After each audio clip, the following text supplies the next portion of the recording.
বিহালীৰ গাংমো থান বাঁহবাৰীত ধুমুহাৰ তাণ্ডৱ এঘণ্টাৰ ভিতৰতে বিধ্বংসী ধুমুহাই টচ টচ কৰিলে গাঁওকেইখন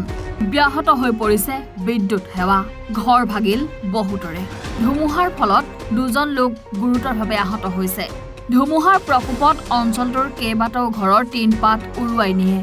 প্ৰকাণ্ড গছ ভাগি কেইবাটাও ঘৰৰ ক্ষতি সাধন কৰিছে ইফালে চিত্ৰলেখা দাস নামৰ মহিলাগৰাকীয়ে নিজৰ ব্ৰইলাৰ ফাৰ্মত কাম কৰি থকা অৱস্থাত ব্ৰইলাৰ ফাৰ্মখন ভাগি পৰাৰ ফলত মহিলাগৰাকী গুৰুতৰভাৱে আঘাতপ্ৰাপ্ত হয় লগতে ৰুবুল দাস নামৰ আন এজন যুৱকো ধুমুহাৰ ফলত আঘাতপ্ৰাপ্ত হৈছে ততাতৈয়াকৈ দুয়োজনকে চিকিৎসালয়লৈ প্ৰেৰণ কৰিছে কথা তেনেদৰে যে ধ্বংসলীলা চলাব পাৰে বতাহ এজাকে ইয়াত আহিয়ে অনুভৱ কৰিছে চাৰিওফালে ডাঙৰ গছ বাগৰি পৰিছে মানুহৰ হাহাকাৰ এটা সৃষ্টি হৈছে 10-15 মিনিট বা 20 মিনিট এটা যি বতাহ এই বতাহৰ প্ৰকোপত যে ইমান ডাঙৰ তাণ্ডৱলীলা হ'ব পাৰে প্ৰায় 100 ঘৰ মানুহ আজি বাঁহবাৰী গাঁৱতে এইদৰে ক্ষতিগ্ৰস্ত হ'বলগীয়া হৈছে কথাই আচৰিত পাইছোঁ আৰু লগে লগে আমাৰ যিখিনি কৰণীয় যিখিনি আমাৰ এছেছমেণ্ট সেইখিনি আমাৰ চলি আছে যিসকলৰ ইমিডিয়েটলি হেল্প লাগে সেয়া ব্যৱস্থা আমি কৰিব বিচাৰিছোঁ আমাৰ লাইনটো কটা গৈছে লগে লগে লাইন কটা গৈছে আৰু ইয়াৰ ৰিপেয়াৰিঙৰ কাৰণে অলৰেডি মই এপ্লাই কৰিছোঁ তেখেতে কৈছে আজি সন্ধিয়াৰ ভিতৰত যদি পৰা যায় সেইটো ৰিপেয়াৰিং কৰিবৰ বাবে কাৰণ কেইবাটাও পুল উঘালিছোঁ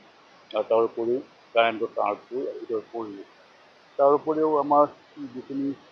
ইভেন কলৰ পাৰ কুঁৱা পাৰ দমকল সেইবোৰ ভাঙিলে এনেকুৱা দেখিছোঁ আজি কালী মন্দিৰটো গোটেইটো কেঞ্চি বাটাম পৰ্যন্ত খহি গৈছে টিনপাত আৰু যি পাইপ আছে সেয়া পাইপ গৈ 200 মিটাৰ দূৰতকৈ পৰিছেগৈ এইবোৰে এনেকুৱাকৈ এটা চিম্বল কঢ়িয়াই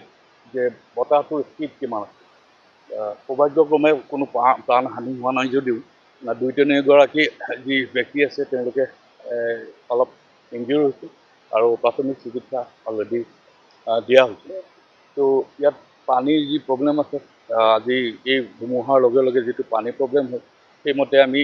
যাতে ইমিডিয়েটলি পানীখিনি পায় সেয়া ব্যৱস্থা কৰিছোঁ আমাৰ PHC পানী আহি আছে